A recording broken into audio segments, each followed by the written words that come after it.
یہ کہتے ہیں روڈ کے کنارے بعض اوقات یہ شکاری لوگ بیٹھے ہوتے ہیں اور کہیں سے پرندے پکڑ کر پنجروں میں رکھے ہوتے ہیں، اور یہ آفر کرتے ہیں، یعنی لوگ گاڑیاں وغیرہ روکتے ہیں اور ان کے خرید کے پرندوں کو آزاد کرتے ہیں۔ یہ کرنا کیسا ہے؟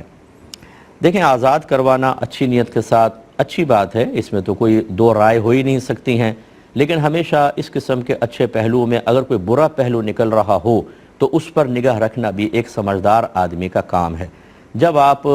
بار بار ان پرندوں کو خرید کر بیچیں گے تو یہ لوگ پکڑیں گے بھی، کہیں سے پکڑا کے لے کر آتے ہیں، جال وال ہوتے ہیں، اگرچہ میں اس کو بھی ناجائز نہیں کہہ رہا ہوں، لیکن کہیں گھونسلے میں بچے ہیں، وہاں کی چڑیا کو پکڑ کر لے آئے، وہ بچے مر گئے، اور دیگر بہت سارے معاملات۔ جب آپ بار بار آزاد کریں گے تو وہ پکڑ کے لائیں گے، تو پھر ان کو آزاد کرانے کا تو بظاہر کوئی ایسا فائدہ نہیں ہے، کیونکہ یہ ایک کردار نکل گیا چڑیا کا، دوسرا پھنس جائے گا، اور یہ بار بار کرتے رہیں گے۔ اس لیے